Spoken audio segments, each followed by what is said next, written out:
One night in Round Rock, Texas, the woman I had lived with for more than 6 years, the mother of our 3 children, turned to me as if she were talking about dinner and said, "I'm going to be a surrogate for Mark and Sam.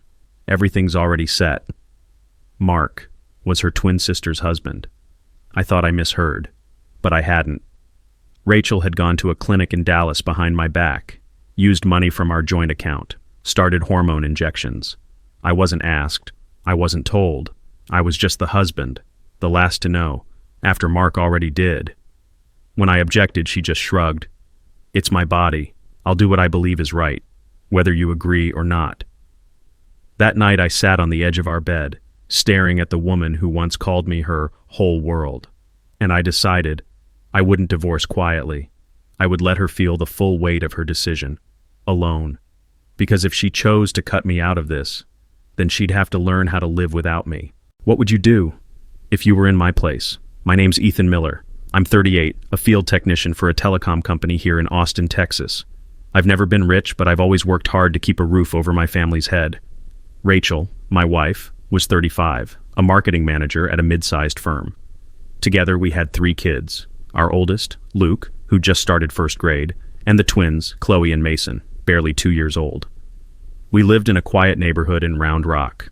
Red brick houses, neatly cut lawns, neighbors who waved when you drove by. Evenings often smelled of barbecue drifting from backyards. Kids rode bikes until the streetlights came on. It felt safe, like the kind of place where nothing truly bad could happen. Most nights I'd come home to Rachel's smile at the door, a quick hug, and some joke about dinner or diapers. We'd eat together at the big oak table, laughter bouncing off the walls, the twins babbling from their high chairs. Looking back now, I realize those moments weren't just happy. They were the calm before a storm I never saw coming. Rachel wasn't just my wife. She was my partner in everything. We met in our mid-20s at a friend's backyard cookout in San Antonio. She had that quick wit that could disarm you, and a way of making everyone in the circle feel like they belonged. From the start, she made it clear family meant everything to her, especially her twin sister, Sam. Sam lived up in Dallas with her husband, Mark, a construction engineer. They'd been trying for years to have a baby, but every attempt had failed. Rachel and Sam were as close as 2 people could be without sharing the same heartbeat. When they talked on the phone, it was like no one else existed in the room. I admired that bond. It was part of what made Rachel who she was. I believed we could handle anything life threw our way. If you'd told me back then that this closeness to her sister would one day test every boundary in our marriage, I would have laughed. But I didn't know the line was already being crossed. Life in Round Rock had its own rhythm. Saturday mornings were for yard work, mowing the grass while the kids played with chalk on the driveway. Sundays, we'd drive to the farmer's market, picking up fresh peaches and brisket for the smoker. Rachel loved hosting small get-togethers. We'd set up the grill, Mark and Sam would sometimes visit from Dallas, and the backyard would be alive with conversation and the smell of barbecue sauce. Evenings were my favorite. After dinner, we'd sit out on the porch swing, Rachel with a glass of sweet tea, me with a cold Shiner Bock, watching the twins chase fireflies while Luke practiced throwing a football. It wasn't perfect, no marriage is, but it felt steady. We were building something real, a home, traditions, memories that would anchor our kids for life.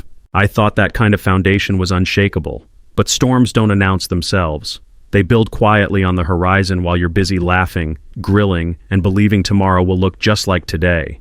There were moments so simple, so ordinary, that I never imagined they'd become memories I'd hold on to like lifelines. Coming home after a long day, walking through the front door to the smell of dinner, hearing Luke shout, "Dad's home," from the living room. Rachel would meet me in the hallway, give me a quick hug, and laugh about something the twins had done, usually involving crayons in the walls. We'd eat together, the twins banging their spoons like tiny drummers, Luke telling us about school. Afterward, I'd help with baths while Rachel packed lunches for the next day. Then we'd settle into the couch, a comedy show flickering on the TV, her legs stretched across my lap. Sometimes we didn't talk much, just enjoyed the quiet. I thought that kind of contentment was what marriage was all about, steady, familiar, safe. Looking back now, I realize those nights were the last stretch of calm waters, before Rachel dropped the kind of news that would tear through our home like a Texas tornado. It started so quietly I almost missed it. Rachel grew distant. Not cold exactly, just distracted, like her mind was somewhere I couldn't follow. She'd spend more time on her phone in the evenings, texting someone with that half smile she used to save for me. I told myself it was work stress, marketing deadlines, maybe something going on with Sam up in Dallas. I didn't press. In our marriage, we'd always given each other space. But little things began to pile up. She'd step outside to take calls, her voice low. She started making day trips to Dallas without much explanation, always saying she was helping Sam with personal stuff. I wanted to believe her, and I did, for a while. Even during our porch swing evenings, I noticed her gaze wandering, her answers shorter. Still, I had no idea the storm brewing. No clue that every mile she drove to Dallas, every quiet phone call, was carrying us closer to the night she'd turn our marriage upside down with one sentence I'd never be able to forget. It was a Thursday night, late summer, the kind where the air is thick and the cicadas never stop. The kids were finally asleep. I was half watching some late-night comedy show, half dozing on the couch. Rachel was sitting at the other end, scrolling through her phone, her face lit by the screen. Then she put the phone down and looked at me, not nervous, not emotional, just steady. "Ethan," she said, "I've decided to do something." Something in her tone made me mute the TV. Rachel only used that voice when she'd already made up her mind about something big. My stomach tightened. "What's going on?" I asked. She brushed a strand of hair behind her ear and took a breath. "I'm going to be a surrogate for Sam and Mark." For a moment, the words didn't land. Surrogate? For her twin sister? And her sister's husband? I blinked, trying to process. Then she added, almost casually, "Everything's already in motion." And just like that, the ground under my marriage cracked wide open. At first, I honestly thought she was joking. I waited for the smirk, the laugh, the gotcha. But Rachel's face stayed calm, almost businesslike. What do you mean?" I finally asked. She held my gaze. "Sam can't have a baby. She's been through multiple IVF cycles, nothing worked. The doctors suggested a surrogate, and because Sam and I share the same DNA, I'm basically the perfect candidate." Her words felt like they were coming from a great distance. "You've already started this?" I asked, my voice tight. Rachel nodded. "I've talked to the clinic in Dallas. Everything's lined up." I tried to breathe, but the air in the room seemed to vanish. "And you didn't think this was worth discussing with me first?" "I knew you'd freak out," she said flatly. "This is important, Ethan. I'm doing this for my sister." For a second, I just stared at her. Then the heat started to rise in my chest, slow at first, then sharp, because I realized this wasn't a request. It was a done deal. I leaned forward, elbows on my knees, trying to keep my voice steady. "So let me get this straight. You're planning to carry Mark's child, under our roof, without even talking to me first?" Rachel's eyes narrowed slightly. "It's not Mark's child. It's Sam's and Mark's embryo. Genetically, it's theirs. I'm just the carrier." I shook my head slowly. "You mean you're the carrier for another man's baby? Do you understand what that means for us? For our family?" She crossed her arms. "I understand exactly, and I knew you'd react like this, which is why I didn't come to you sooner." The casualness of it cut deeper than the decision itself. She had already decided my opinion was irrelevant. "Rachel," I said, my voice low, "this isn't just your body. This is our marriage, our home, our kids. You blindsided me." Her jaw tightened. "If you really loved me, you'd respect this." That was the moment I realized we weren't just on different pages. We were in different books entirely. "Respect?" I repeated, feeling the heat crawl up my neck. "You don't show respect by making life-altering decisions behind your husband's back." Rachel's chin lifted, defiant. "This is about helping my sister. I can't watch her go through another year of heartbreak. I'm doing this with or without your permission." The words landed like a hammer. I sat back, my hands tightening into fists. "So that's it? I'm supposed to watch you carry another man's baby and pretend it's fine?" She didn't flinch. "You can call it whatever you want. But this is happening." The steady finality in her voice told me there was no room for negotiation. I took a slow breath, the kind you take before saying something you can't take back.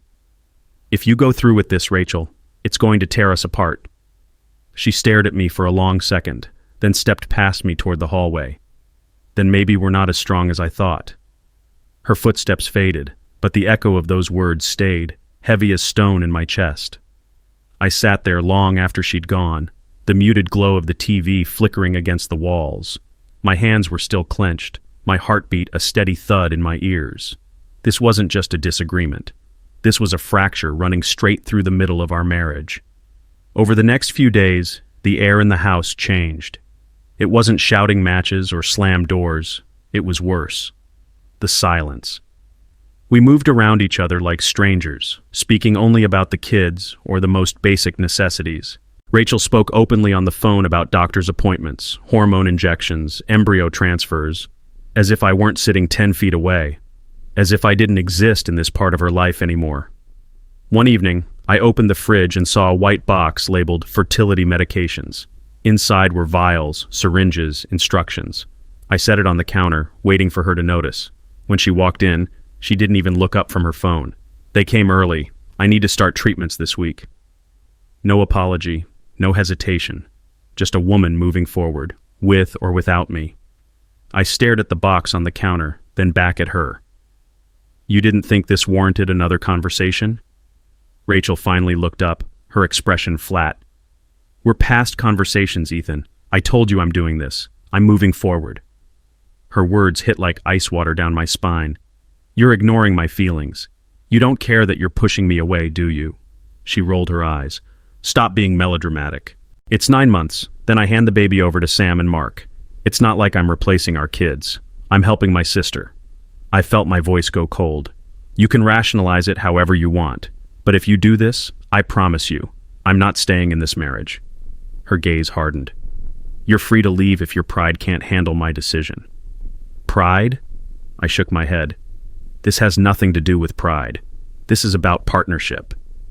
She picked up the box and turned away, leaving me with the hollow realization that in her mind, my role was already over.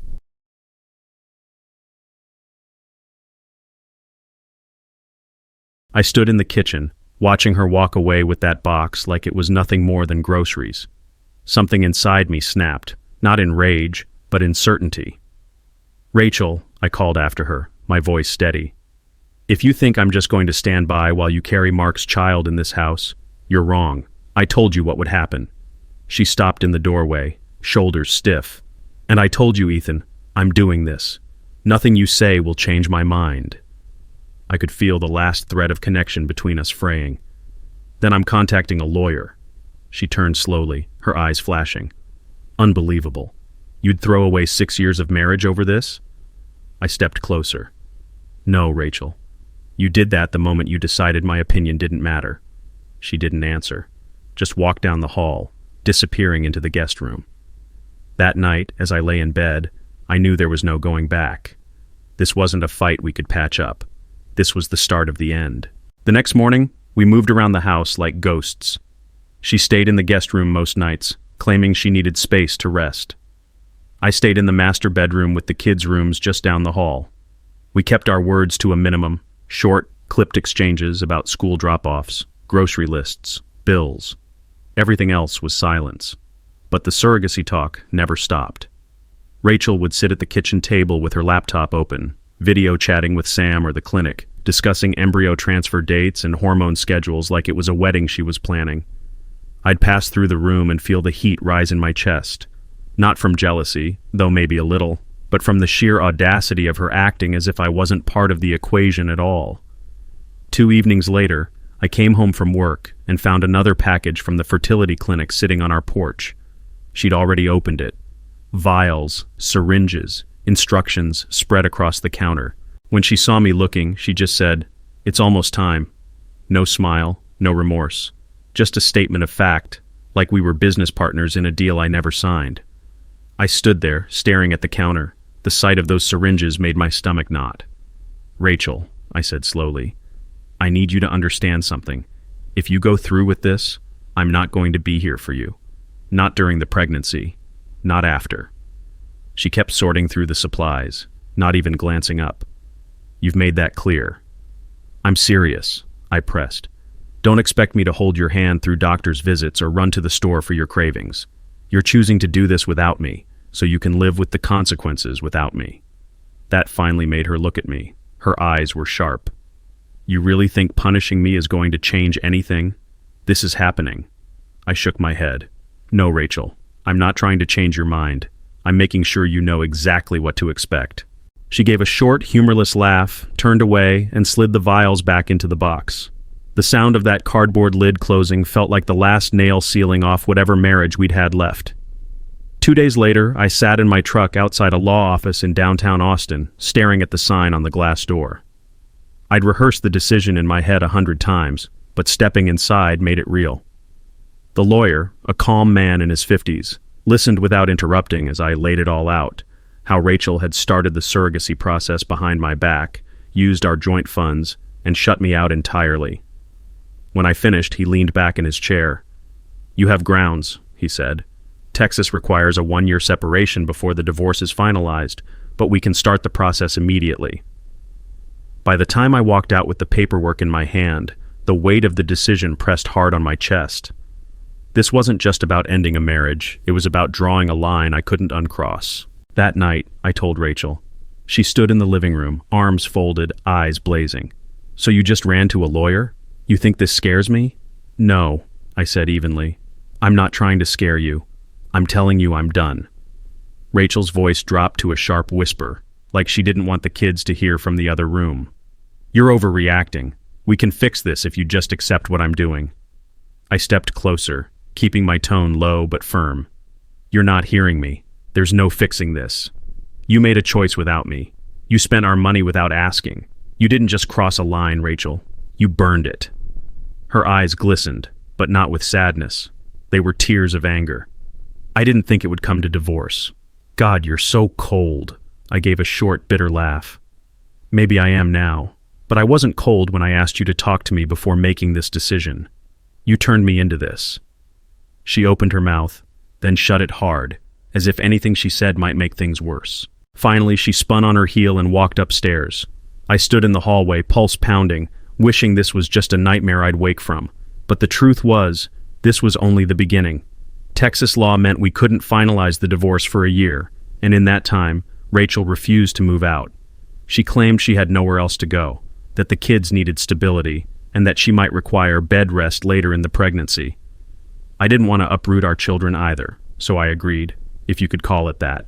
But living together quickly turned into something closer to cohabiting with a stranger. She slept in the guest room most nights, sometimes on the couch. We divided chores without speaking, left notes on the counter instead of having conversations. The kids noticed. Luke asked me one night at bedtime, "Dad, why don't you and Mom sit together anymore?" I told him gently, "Sometimes grown-ups don't get along, but I'll always be here for you." Meanwhile, Rachel's pregnancy became the unspoken center of the house. Every appointment, every symptom, every package from the clinic, constant reminders of a choice I'd had no part in. It wasn't home anymore. It was just a holding pattern until everything finally broke. One Saturday afternoon, I came back from mowing the lawn to find Mark and Sam sitting in our living room. A glossy baby catalog was spread across the coffee table, pages marked with sticky notes. Rachel sat beside them, her hand resting on her barely showing belly, talking about cribs and strollers. Mark looked up when I walked in. "Hey man, we were just planning for the baby."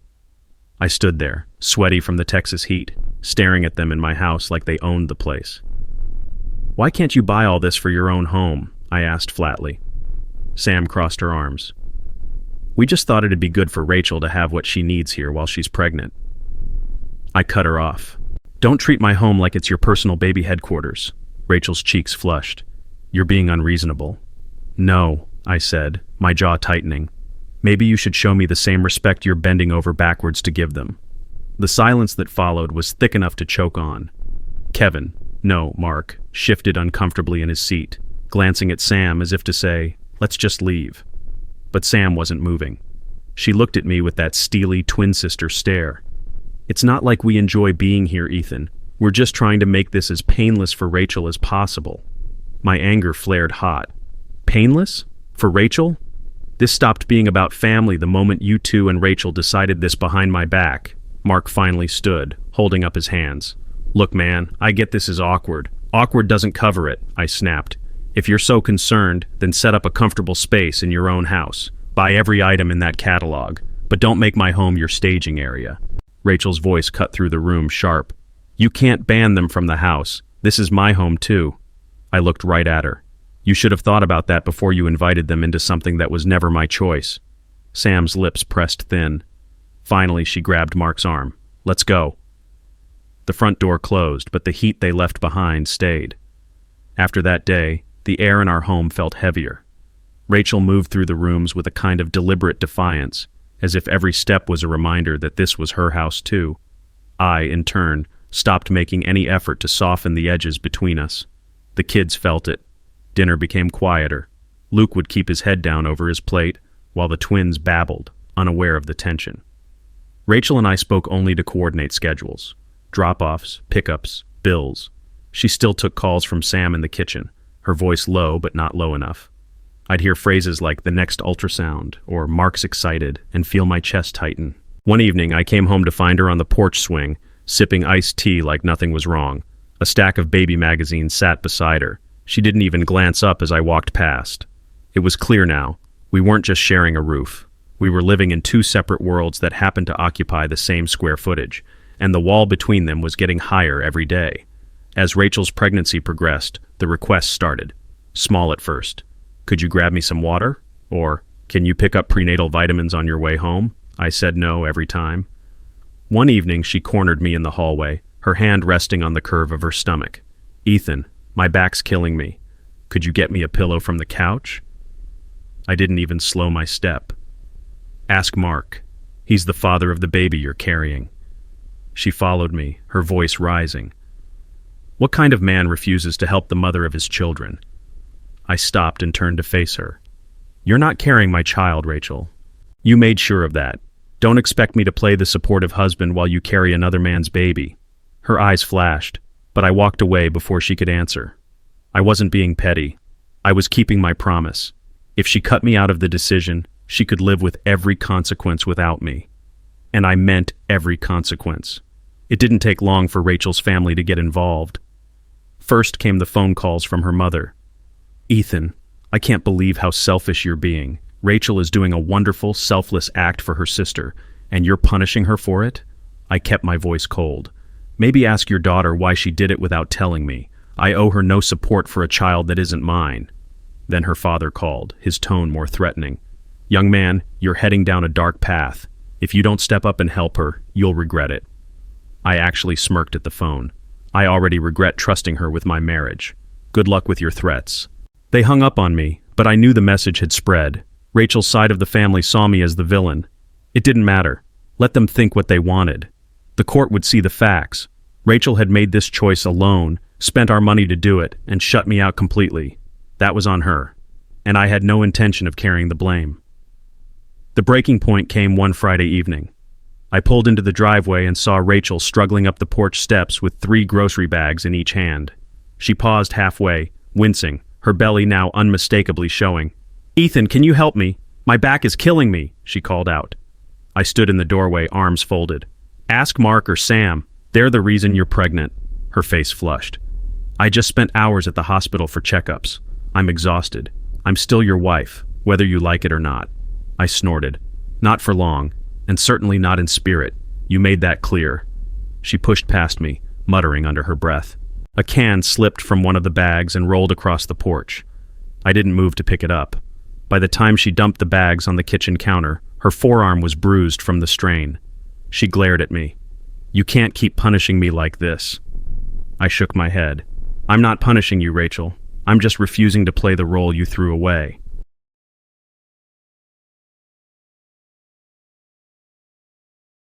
It was just past midnight when the pounding on my bedroom door jolted me awake. Ethan! Rachel's voice was strained, almost panicked. My water broke! Oh God! The contractions are coming! Please help me! I opened the door to find her hunched over, one hand braced on the wall, the other gripping her belly. Sweat plastered her hair to her forehead, her face pale with pain. For a split second, muscle memory kicked in, memories of holding her hand through Luke's birth, coaching her breathing, whispering reassurance. But the bitterness came flooding back. I'm not taking you to the hospital, I said flatly. That's Mark's job. Her eyes went wide. Mark's not answering, and Sam's phone is going straight to voicemail. I need to get there now. I shrugged. Call an ambulance. She stared at me, disbelief mixing with desperation. You can't just let me suffer here. I locked eyes with her. Watch me. Then I stepped back and closed the door. Moments later, I heard her fumbling with her phone, and the distant wail of sirens followed. The red and blue lights from the ambulance flashed across my bedroom walls as the paramedics carried her out. I didn't move from my bed. For a brief moment, guilt tugged at me, memories of the woman I'd once promised to protect. But I forced it down. She had chosen this, chosen to cut me out. Why should I rush to her side for a child that wasn't mine? The next morning, my phone lit up with missed calls and angry voicemails from her mother. I didn't listen past the first few seconds. Rachel stayed in the hospital for several days. The baby, a girl, was premature but stable. I heard through her mother that Sam had health complications of her own, and Mark was running between 2 hospital rooms. I kept my routine unchanged. Got the kids ready for school, went to work, made dinner. To me, Rachel's surrogacy was her problem now. When her mother called to say Rachel would be home in a couple of days, I simply replied, "That's her choice," and hung up. It was a Tuesday afternoon when Rachel finally returned.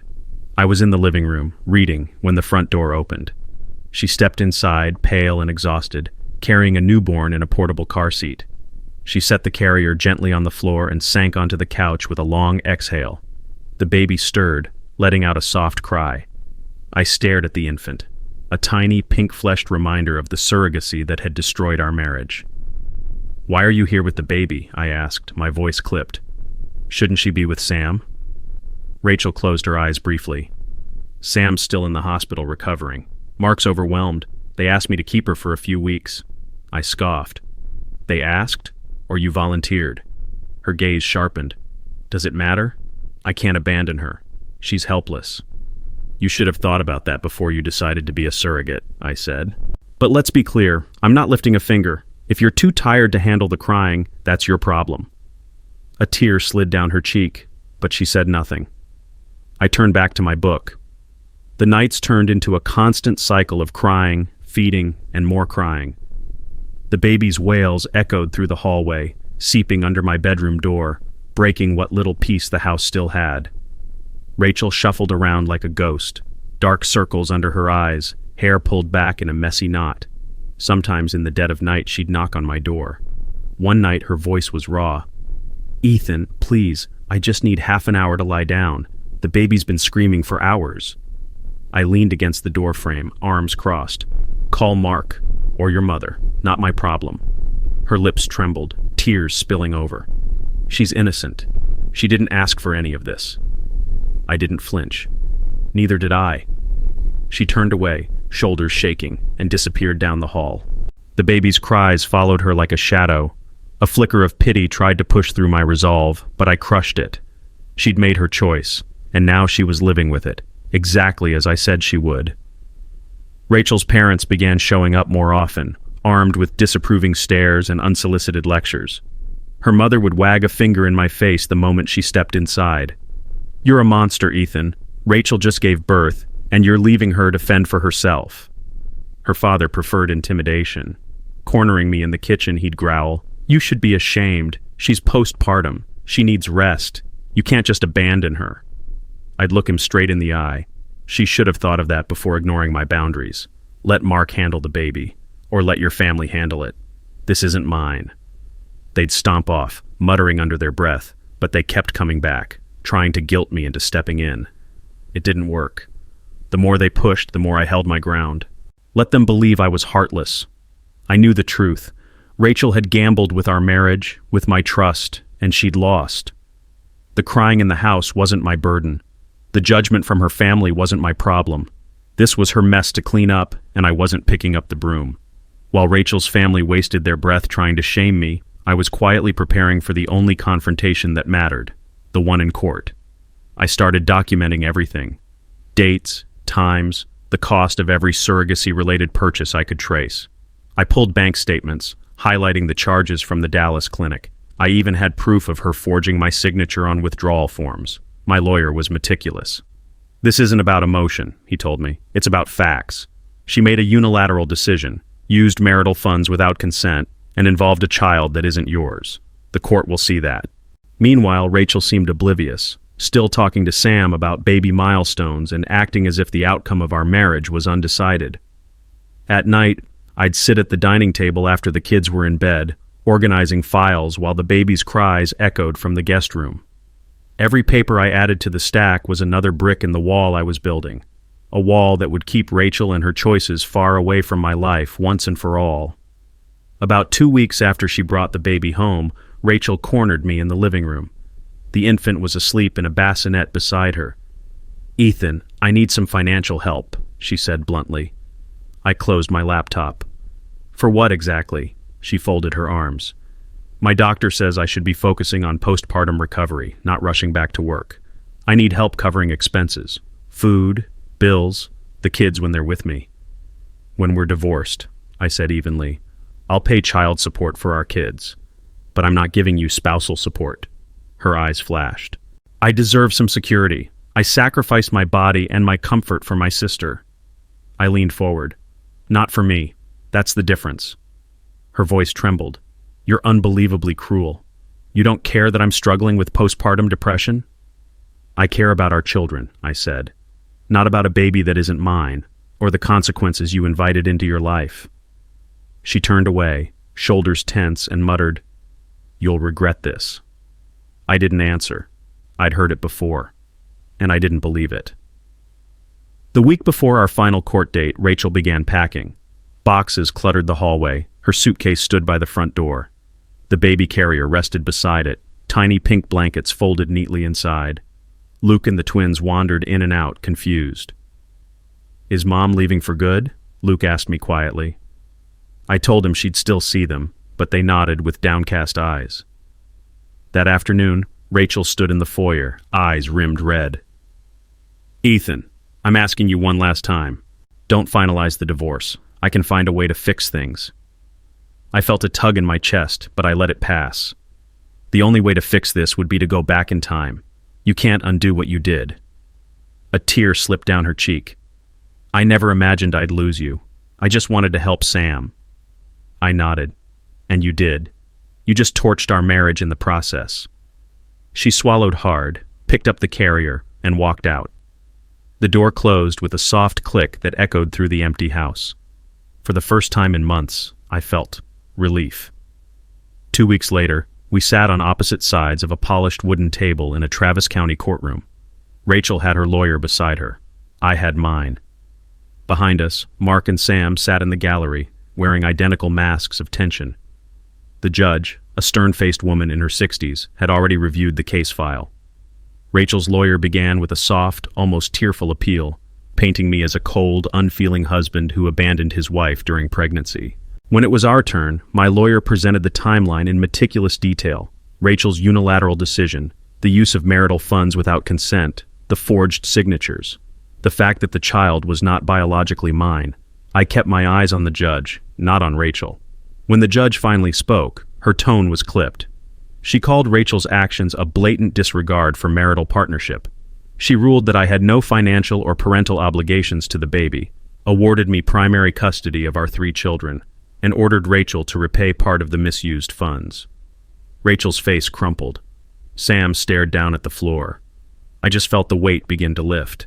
We stepped into the hallway outside the courtroom, the air heavy with the scent of old carpet and tension. Rachel approached slowly, eyes swollen, voice trembling. "I never wanted it to come to this. I'm sorry, Ethan. I made a mistake, but I never thought you'd cut me off like this." I looked at her, remembering every time I'd begged her to talk to me before she started this, and every time she'd brushed me aside. "You decided to put Mark and Sam's needs before ours," I said. "That's more than a mistake. It's what destroyed us." Her breath hitched. "I just wish you could forgive me someday.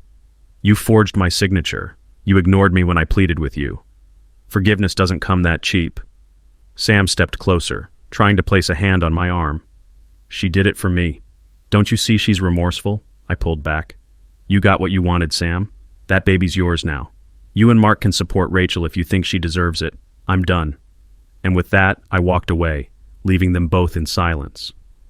In the weeks after the final decree, Rachel moved in with her mother. The baby stayed with her until Sam was fully recovered. I only saw Rachel during custody exchanges for our 3 kids. She looked different each time, thinner, drained, a shadow of the woman I'd once known. Sometimes she'd ask how the kids were doing, and I'd answer politely, nothing more. She'd linger, as if waiting for some sign of warmth, but I kept my distance. Sam and Mark eventually took the baby full-time. Word got around that they were struggling. Mark's work hours had been cut, and Sam's medical bills were stacking up. Rachel was financially unstable, bouncing between part-time jobs, trying to find her footing. Meanwhile, my home was finally quiet. No late-night screaming, no silent tension pressing against the walls. The kids and I settled into a routine: school, dinners, movie nights on the couch. People sometimes asked if I felt bad for how things ended. I told them the truth. In marriage, respect and honesty are everything. Rachel gave me neither, and that's why I had no regrets. It didn't take long for the questions to start. Friends, co-workers, even distant relatives would pull me aside with the same hesitant tone. "Ethan, why didn't you help her? She was obviously overwhelmed." I'd give the same answer every time. Because she made a choice without me, and she had to live with it. Some shook their heads, muttering about how merciless I'd been. Others nodded quietly, as if they understood exactly what I meant. I never tried to convince anyone. I wasn't looking for approval. I knew what lines had been crossed, and I knew what it would have cost me to keep playing the supportive husband while she carried another man's child. At night, when the kids were asleep and the house was silent, I'd sit on the back porch, a beer in hand, and let the warm Texas air wash over me. I'd think about how close I'd come to losing myself in someone else's choices, and how walking away, truly walking away, had been the only way to keep my dignity intact.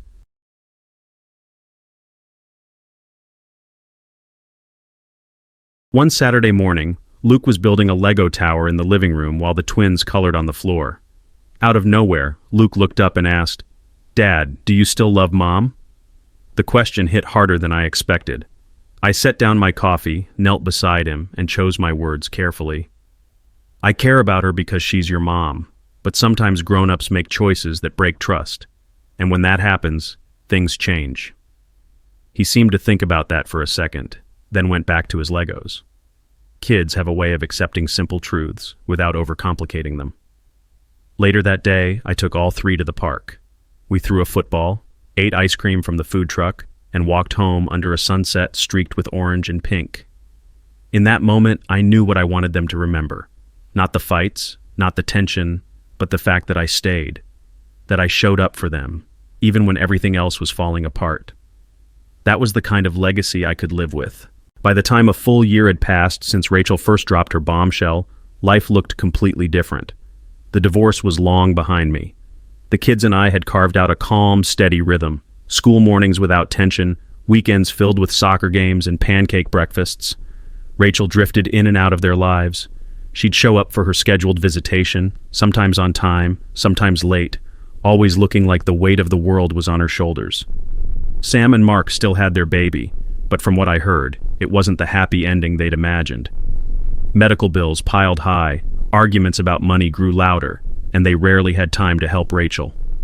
Occasionally, Rachel would send a text, short messages about her regrets, about how she never foresaw Mark's unreliability or Sam's ongoing health problems. She'd say being a surrogate hadn't truly helped anyone. It had just created more chaos. I never engaged beyond polite, factual replies about the kids. I wasn't interested in revisiting the past.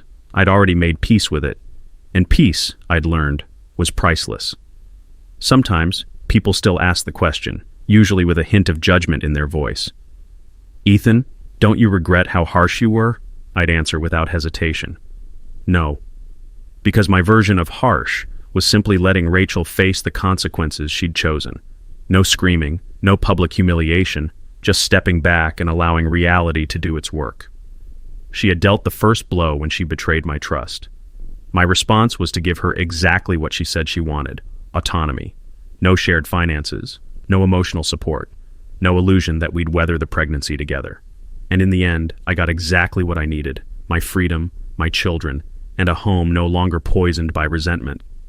When I looked at Luke and the twins, laughing in the backyard, I knew I'd made the right call. If that made me merciless in the eyes of others, so be it. To me, it was the price of dignity, and it was a price I was more than willing to pay. One warm evening, I sat on the back porch, watching the twins chase each other through the yard while Luke practiced tossing a football. The sun dipped low, painting the sky in shades of gold and red. It struck me then. This was the life I'd fought for.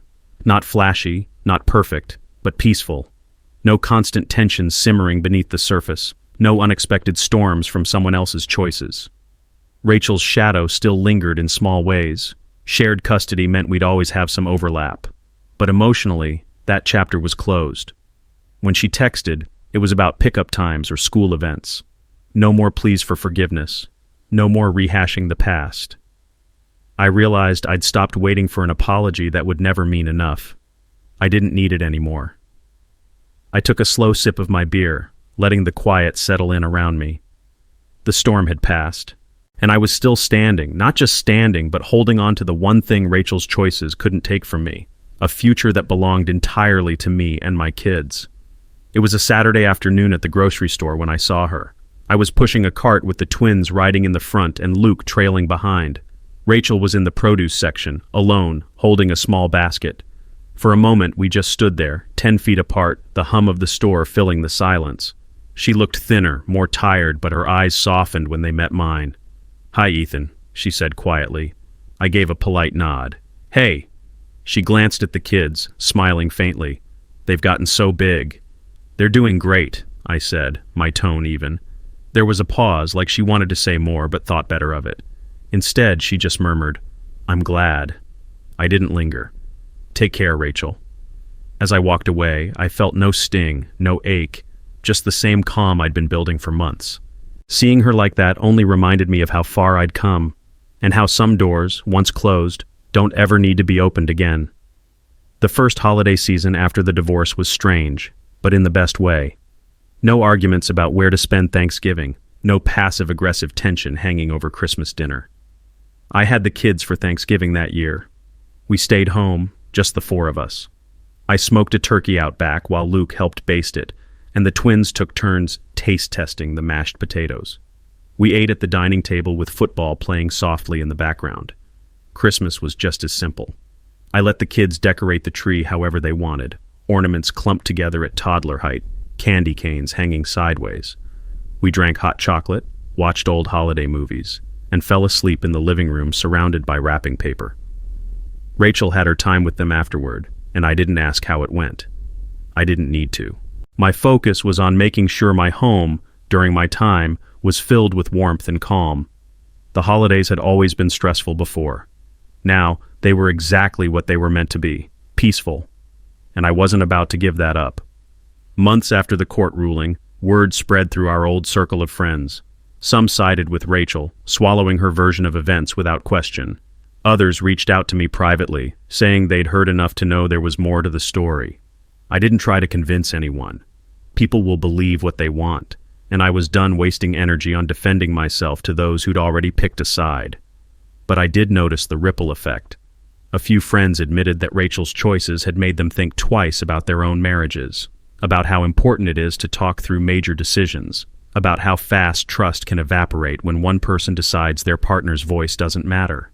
It was strange, knowing my mess of a marriage had become a cautionary tale. I didn't feel pride in that, but I didn't feel shame either. If anything, it reinforced the lesson I'd learned the hard way.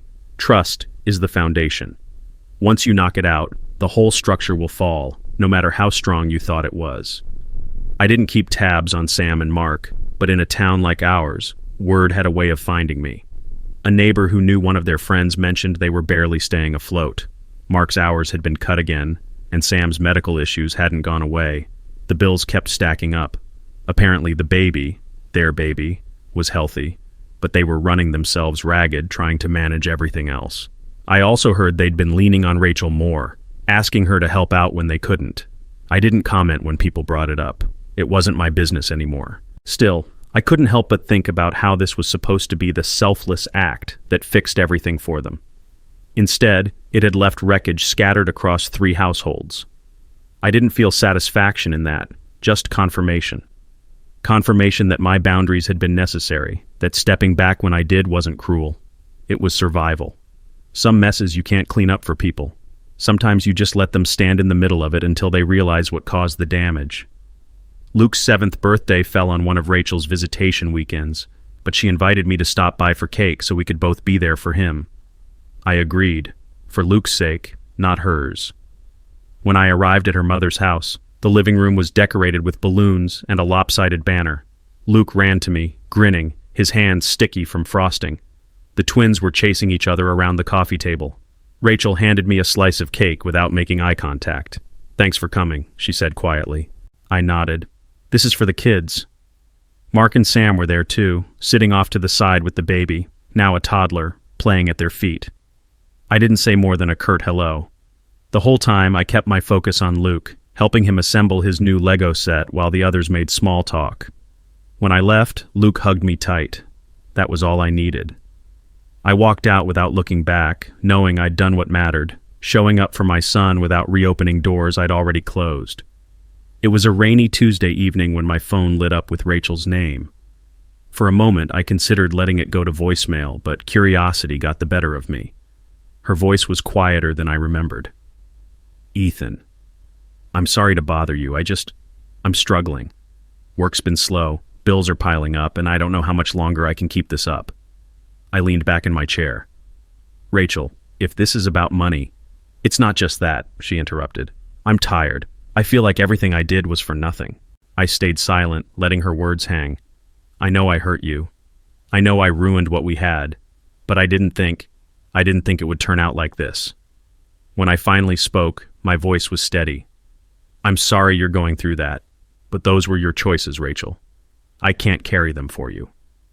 There was a long pause before she whispered, "I figured you'd say that." Then the line went dead. After that call, I sat for a while in the quiet, listening to the rain tap against the windows. A part of me, an old, faded part, wondered what would have happened if I'd answered differently, if I'd softened my voice, if I'd offered to help. But those thoughts didn't stay long. I'd already lived through what came from putting Rachel's needs above my own boundaries. I wasn't going back. Over the next few days, I noticed how little that conversation had actually shaken me.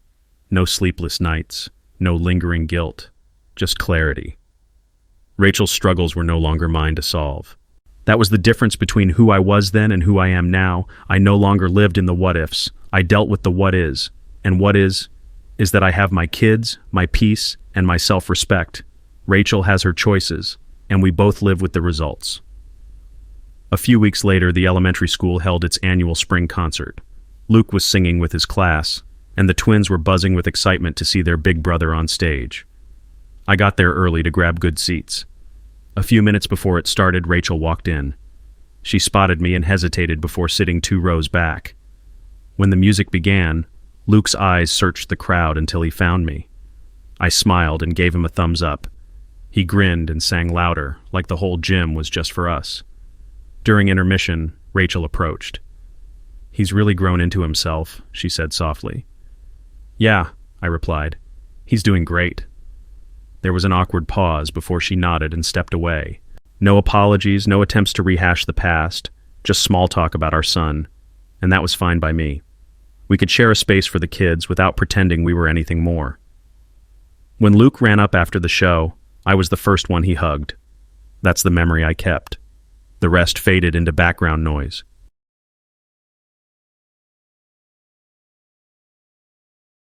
One Saturday, I arrived at Rachel's mother's house to drop off the kids for her weekend. She was in the driveway, wrestling with a laundry basket and a crying toddler on her hip, the same child she'd carried for Sam and Mark. Her hair was unkempt, and her clothes hung looser than I remembered. She looked worn down. "Thanks," she muttered, taking the twins' backpacks from me. I glanced toward the house and saw bills stacked on the kitchen counter, unopened. Sam's car was in the driveway, but there was no sign of her or Mark helping. For a brief second, I almost offered to carry the laundry in. Almost. But then I remembered the nights she'd looked me in the eye and told me my opinion didn't matter. The way she'd shut me out completely when it counted. I gave a polite nod instead. "I'll see the kids Sunday evening." As I drove away, I realized her life now was a constant reminder of the choice she'd made. And I wasn't going to step back into it, not even for a moment, bruh. That Sunday night, after I picked the kids up, Luke was quieter than usual on the drive home. The twins chattered in the back, but he just stared out the window. When we got home and the twins were busy with their toys, he finally spoke. "Dad, when Mom's sad, does it make you sad too?" I thought about my answer. I don't like to see anyone sad, Luke, but sometimes people feel sad because of choices they made, and those feelings are theirs to work through. He frowned like he was trying to fit the pieces together. "So, you can care about someone but not fix their problems?" "Exactly," I said. "You can care but still have your own boundaries, and sometimes that's the kindest thing you can do for yourself." He nodded slowly, then went to join the twins. I stood there for a moment, realizing that even in the mess of all this, I was teaching my kids something valuable, how to protect their own self-respect, even when it's hard. One Friday evening, I got a text from Rachel. "Sam's having a barbecue this weekend. The kids would love it if you came." I stared at the screen for a moment. The old me might have gone, thinking it was for the kids. But I knew better now. That backyard, that family, was the stage where this whole disaster had started. I had no interest in stepping onto it again.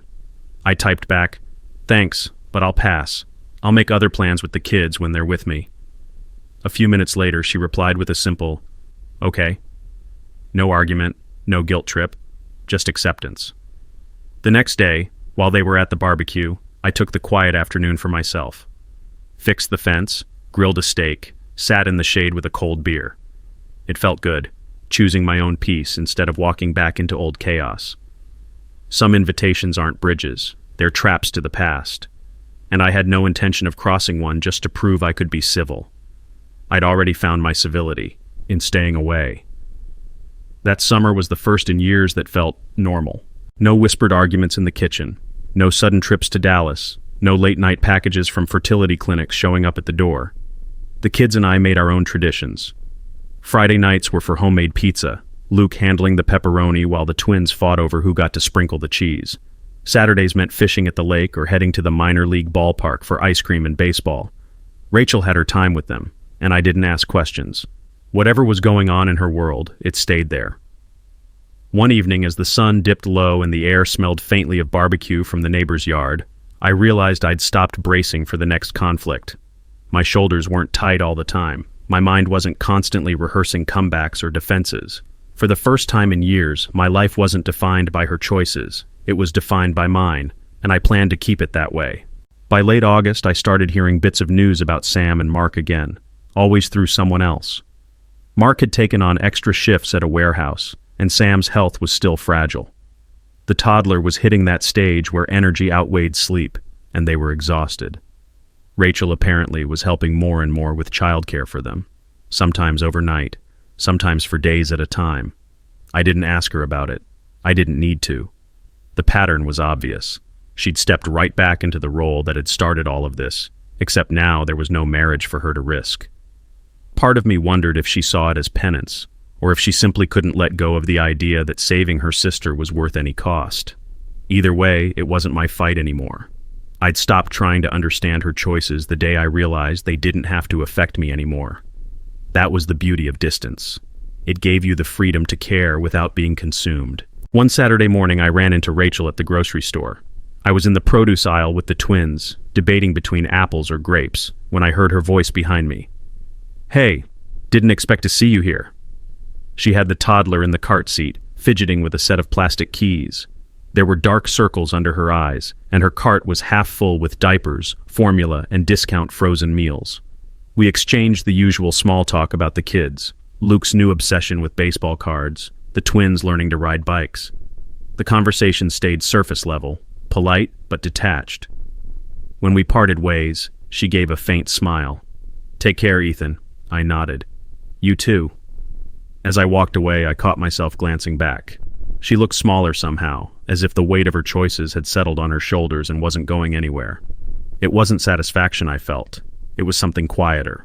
A reminder that time doesn't erase consequences. It just makes them easier to see in plain daylight.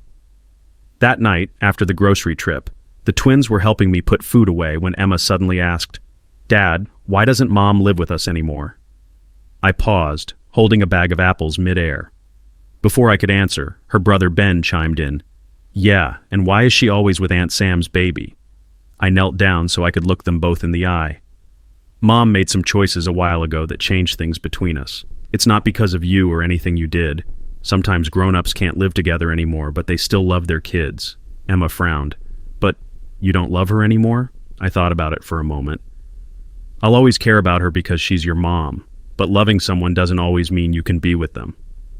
They seemed to accept that, running off to play while I finished putting the groceries away. I stood there for a moment, realizing I'd just given them a truth I wished someone had told me when I was young. Love alone isn't enough. A week later, I opened my laptop to find an email from Rachel. The subject line was just, "For the kids." She'd written that school expenses were coming up, field trip fees, sports equipment, yearbook orders. She asked if I could send the money directly to her so she could handle it all at once. I read it twice, then replied simply, "I'll pay the school directly, as always." A few hours later, she sent another message. "It would be easier if you just sent it to me. I promise it'll all go to the kids." I didn't take the bait. "I'm comfortable paying the school. That way we both know it's covered." No reply came after that. It wasn't about mistrust for the sake of spite. It was about boundaries. I'd learned the hard way that when money and blurred lines mix, regret follows close behind, and I wasn't going back to the days of letting someone else control the details while I lived with the fallout. Those days were over. In early October, I got a letter from the court, a standard reminder about our custody arrangement and the review date scheduled for the following spring. It was routine, but seeing the official seal brought back a flood of memories from the final hearing. I remembered Rachel sitting across from me, her lawyer spinning every emotional angle they could, while the judge's face stayed unreadable until the very end. And I remembered the exact words that sealed it. "Mr. Carter retains primary custody. Mrs. Carter will have visitation as outlined. No spousal support will be awarded." Those sentences had changed everything. They'd given me legal space from her choices. They'd made my boundaries something more than personal. They were enforceable.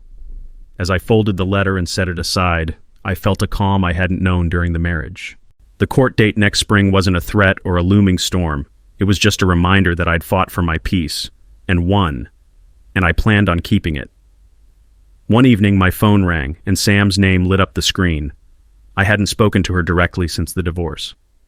I debated letting it go to voicemail, but answered out of curiosity. Her voice was cautious.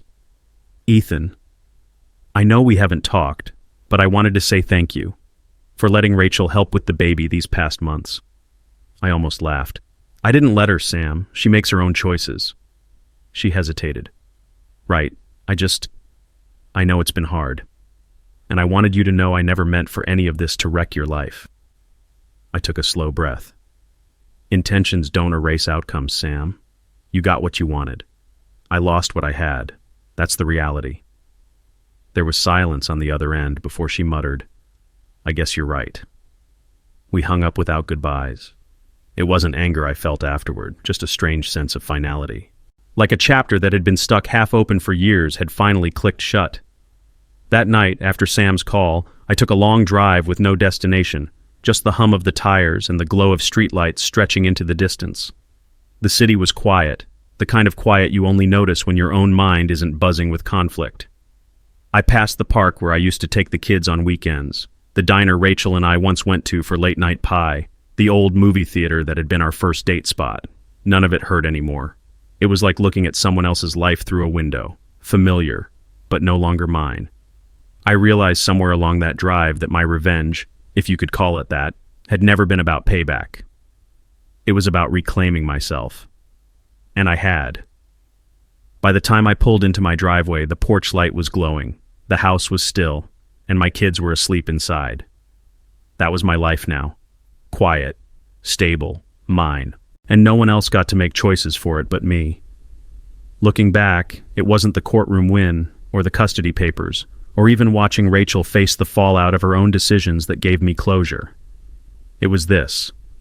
Waking up every morning knowing my home is my own, that my kids laugh freely here, that when a decision needs to be made, it's made with their best interests first, and no one cuts me out of it. Rachel chose autonomy, and she got it, every ounce of it.